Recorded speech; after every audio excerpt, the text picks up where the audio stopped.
জয়ন্তদা তো পরামর্শ শুরু করে দেয়। আয়োজন তো শেষই করে দিল। সিংড়া বা রোডোডেন্ড্রন সেঞ্চুরি শুরু হচ্ছে, একদম রাস্তার ধারে বরফ। হ্যাঁ হ্যাঁ হ্যাঁ, থাকো থাকো তোমরা।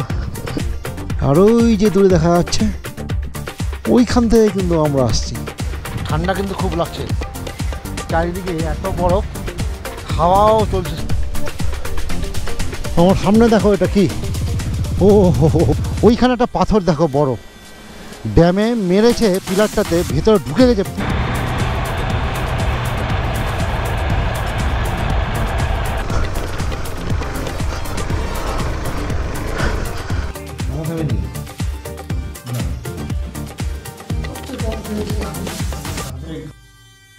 গুড মর্নিং, গুড মর্নিং বন্ধুরা। সকালেই কিন্তু আমরা ঘুম থেকে উঠে গেছি আজকে 5:30টার সময়, রেডি হয়ে এখন বাজে 7টা। আমরা যাব ইয়ামথাম জিরো পয়েন্টের দিকে। আর দিদি কিন্তু আমাদের জন্য দেখো সকালবেলা গরম গরম ম্যাগি তৈরি করে দিয়েছে। এখন এই ম্যাগিটাকে খেয়ে শেষ করি, তারপরে এখান থেকে আস্তে আস্তে রওনা দেবো। আর আমাদের প্রত্যেকটা গাড়ি কিন্তু চেন রিভিউ হয়ে গেছে, আর সব দেখা হয়ে গেছে। জয়ন্তদা তো পরামর্শ শুরু করে দেয়। এই দেখুন, আয়োজন তো শেষই করে দিল। আমি এখনো খাইনি। হ্যাঁ, আমি একটু খাইনি। এই যে শেষ, ভাবো কি রাক্ষসের সঙ্গে এসেছি। না না, আমি যখন মানে পর থেকে হলো আমি ফার্স্ট হয়ে যাবো, আমার রাক্ষস যাই বলো তুমি।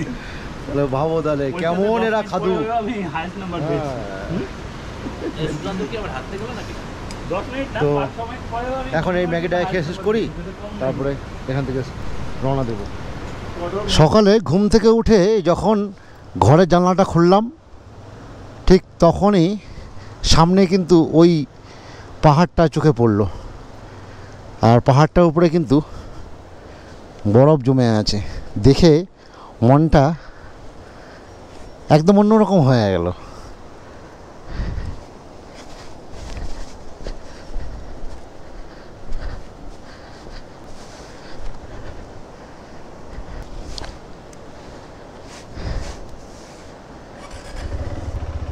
हर हर महादेव, बम बम भोले, बम बम भोले, बम बम भोले। जय शिव शंभु। भोलेनाथ সবার সাথে থেকো।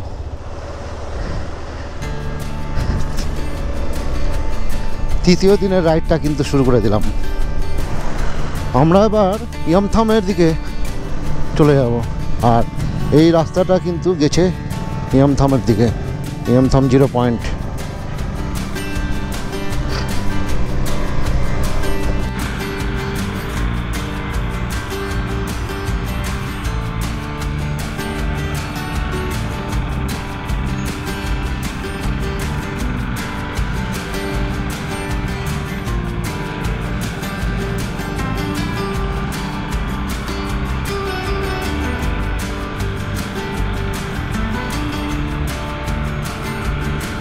প্রথম চেকিংয়ে এসেই আমাদের যে পারমিশনটা আছে ওটাতে স্ট্যাম্প লাগানো হয়নি। আবার জয়ন্তদা অরবিন্দ নিচে গেল, আসুক জয়ন্তদা, তারপরে আবার আগে বেরোই। আর্মি ক্যাম্পটা পার করে দিলাম। আর্মি ক্যাম্পের মধ্যে ভিডিওটা করলাম না, না করেছিল। আর আমি সাধারণত করি না, করলেও সেই ভিডিওটা কিন্তু কোনো সময় আপলোড করি না। আর আর্মি ক্যাম্পটা পার করার পর কিন্তু সৌন্দর্যটা আরও পাল্টে গেল।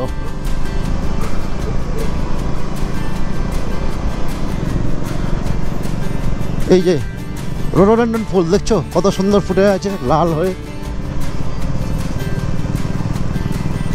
আগে আরও পাবো। এই দেখো, এই দেখো সামনে।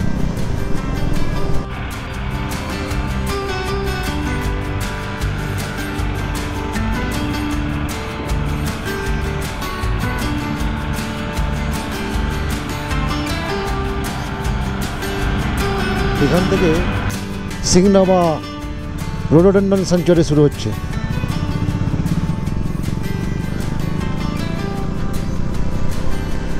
বরফ কিন্তু পেয়ে গেলাম রাস্তার পাশেই, প্রথম দর্শন। এই দেখো জমে আছে সব।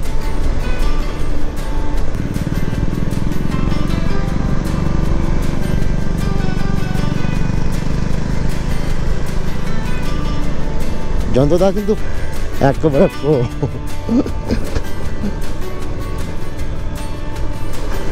দারুণ পারফরমেন্স করছে কিন্তু গাড়িটা, ভালো লাগলো খুব।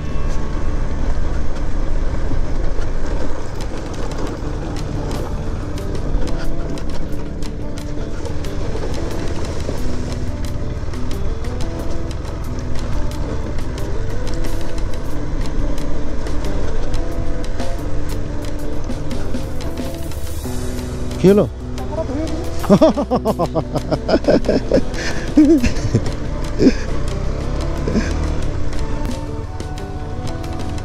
ওহো, সামনের দৃশ্যটা দেখো কত সুন্দর লাগছে। আর এখান থেকে 9 কিলোমিটার হচ্ছে ইয়ামথাম ভ্যালি।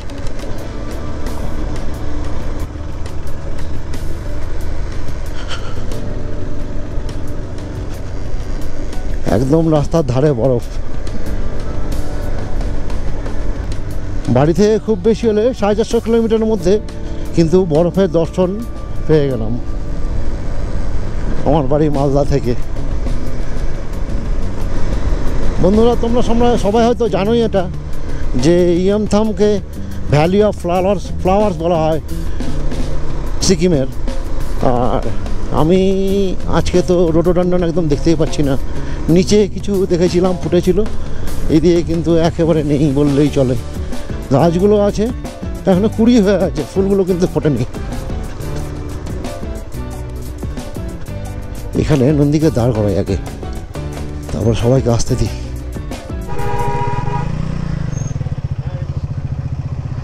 হ্যাঁ হ্যাঁ হ্যাঁ, থাকো থাকো তোমরা।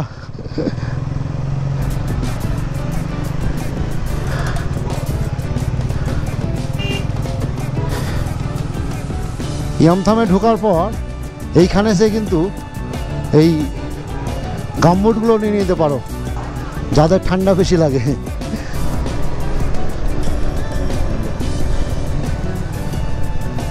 সাড়ে 9টা বাজে, দেখো কত গাড়ি চলে এসেছে।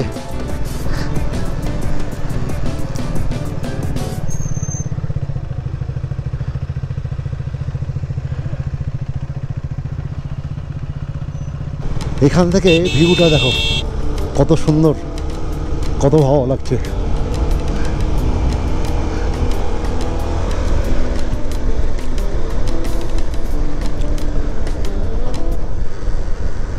জিরো পয়েন্ট যাচ্ছি আর এই রকমের বরফ দেখে মনটা না ভরে যাচ্ছে, তাই এখানে একটু দাঁড়িয়েই গেলাম এই বরফটার মজা নেওয়ার জন্য।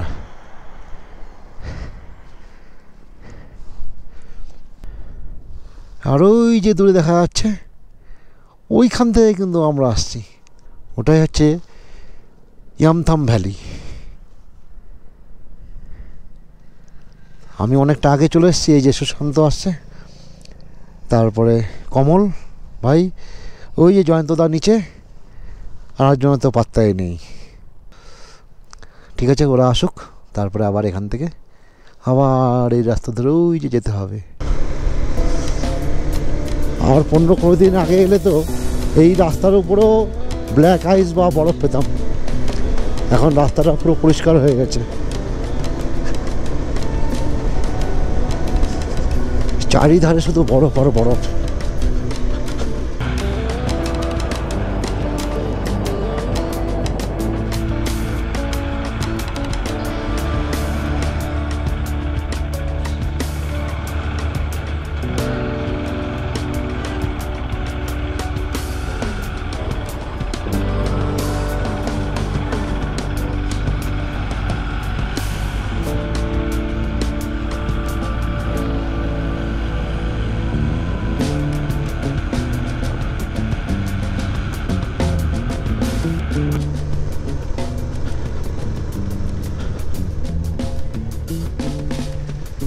জিরো পয়েন্টে চলে এলাম, আর আসা মাত্র কতগুলো গাড়ি দেখো লাইন দিয়ে দাঁড়িয়ে আছে, জ্যাম লেগে গেছে।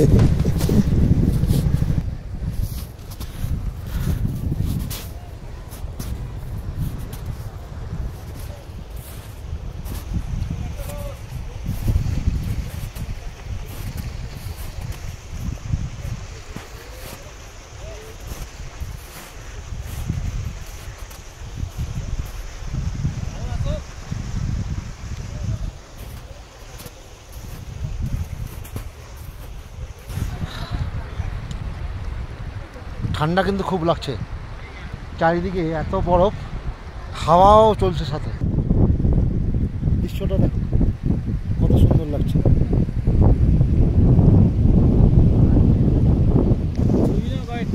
হ্যাঁ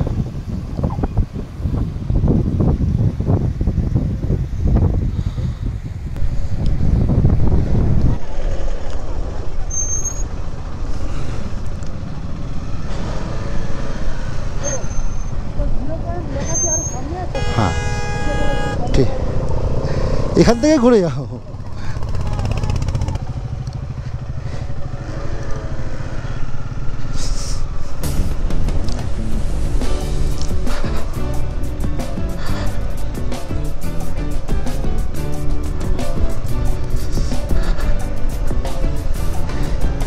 প্রায় 1 ঘন্টা কিন্তু বরফে কাটিয়ে দিলাম। হাতের আঙুলগুলো গ্লাস পরেনি, একদম জমে গেছে। 0 পয়েন্ট থেকে বেরিয়ে পড়লাম।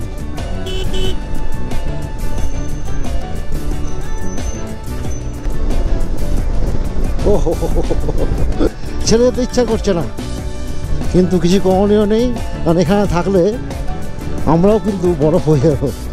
তাই আবার ব্যাক করে যাচ্ছি।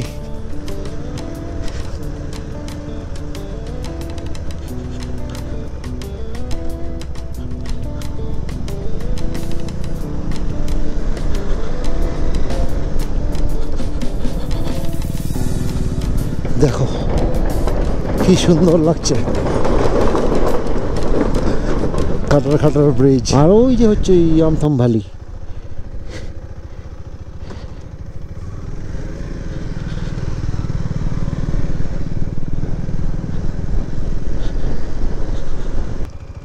কি ভালো লাগছে এখান থেকে দেখতে। ও আর দাঁড়াবো না, চলো আগাও আগাও, চলো।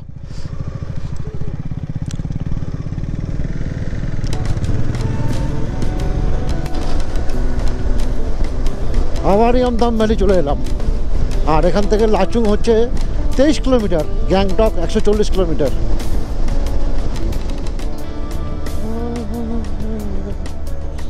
আমরা কিন্তু শেষমেশ ইয়ামথাম ভ্যালি থেকে বেরিয়ে এলাম। গুরুদমাল লেক করবো না, কারণ সময় কম। তাই লাচুং গিয়ে কিছু খেয়ে আবার ওখান থেকে বেরিয়ে যাব চুমথাংয়ের দিকে।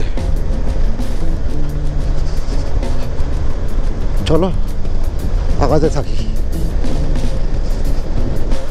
আবার কালকের মতন বৃষ্টি পড়তে শুরু হয়ে গেল।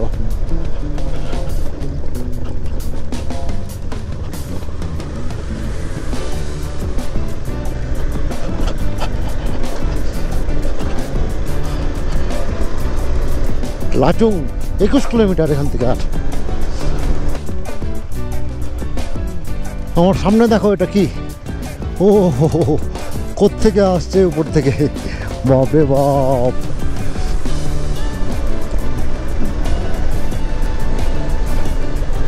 আর এই আর্মি ক্যাম্পটা পেরোলেই কিন্তু লাচুং ঢুকে যাব। লাচুং ঢুকে গেলাম।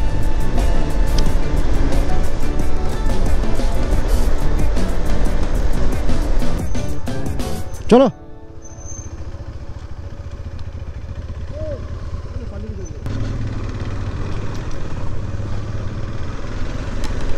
লাচুংকে বাই বাই করে দিলাম এবার। আর লাচুংয়ে ঢুকেই 1 প্লেট মোমো, একটা ডিমের অমলেট আর চা খেয়ে পেটটাকে একদম ভরিয়ে নিলাম। প্রচণ্ড খিদে পেয়েছিল, সেইখান থেকে নিস্তার পাওয়া গেল।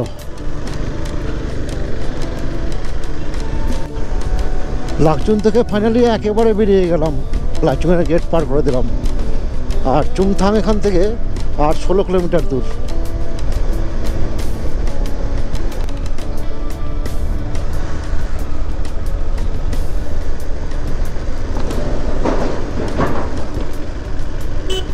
এলাম বচ্চন ফলসের সামনে। বিউমাক, অ্যাকচুয়ালি এটার নাম হচ্ছে বিউমাক ফলস। এটাকে বেশিরভাগ লোকে কিন্তু বচ্চন ফলসও বলে। আর আজকে এখানে দাঁড়াবো না, বেরিয়ে যাব, কারণ এই ফলসের মজা কিন্তু কালকে নিয়ে নিয়েছি যাওয়ার সময়। আর এখান থেকে চুমথাং আর 10 কিলোমিটার। চলতে চলতে না এই জায়গাটা থেমে গেলাম। চুমথাংয়ে গত বছর যে বন্যা হয়েছিল, যে ক্ষয়ক্ষতিটা হয়েছিল, দেখতে পাচ্ছ গোটা এরিয়াটা, ড্যামটা পর্যন্ত ভেঙে চলে গেছে। কী যে অবস্থা হয়েছিল, গোটা রাস্তাটাও শেষ হয়ে গেছে।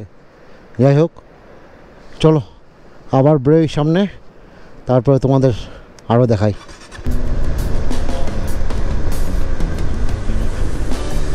আর এইখান থেকেই গুরুত্বপূর্ণ রাস্তা হচ্ছে এটা কেটে গেল।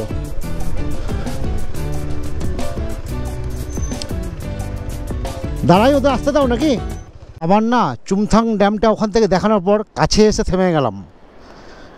প্রকৃতি যখন লিপ্ত হয়ে যায় তখন তার অবস্থাটা কি হতে পারে।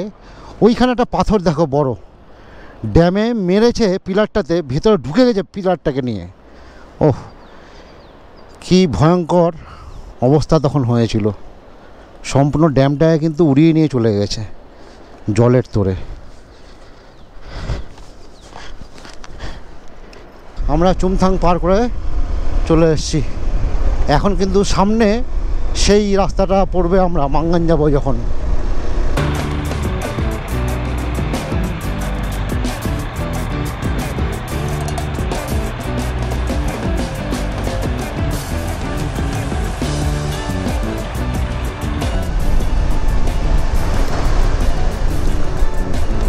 চেং টানেল থেকে বাইরে চলে এলাম। বৃষ্টি কিন্তু পড়ছেই, হ্যাঁ বৃষ্টি পড়ছে। গোপ্রোটাকে মনে হচ্ছে ভিতরে ঢুকিয়ে দিই।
निकल के आ गए। ओह क्या रोड है यहाँ।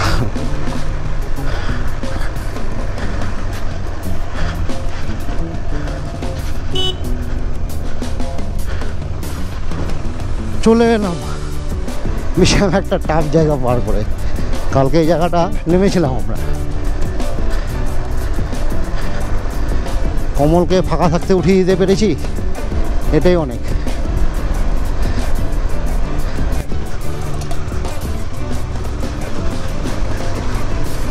এই জায়গাটা দেখার পর স্মৃতির কথা মনে পড়ে গেল আবার।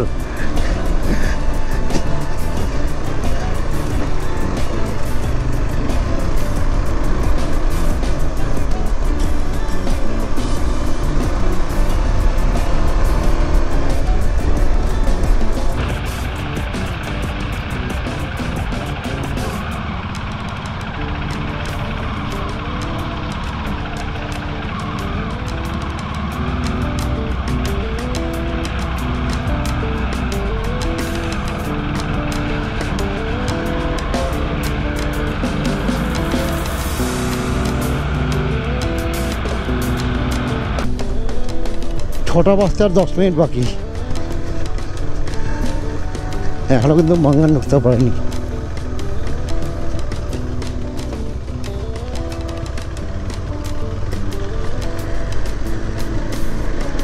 পৌঁছে গেলাম শেষমেশ।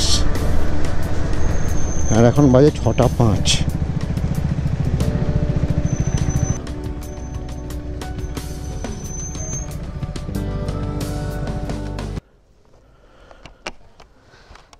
এখন আগে হোটেলটা দেখে নিই, থাকার ব্যবস্থাটা করে দিই। সেরকম কিছু খাওয়া হয়নি, তাই আগে থামাথামি নেই। না সবচেয়ে কম খেয়েছি আমি সুশান্ত পান্ডে। খাইনি কিছু। আমাকে খেতে দেয় না, খেতে দেয় না। এগুলো আমাকে একটা ছোট বাচ্চাকে দিয়ে এসছে, তো দেয়ই না, বয়স হলো 20 বছরের ছোট। 20 বছর।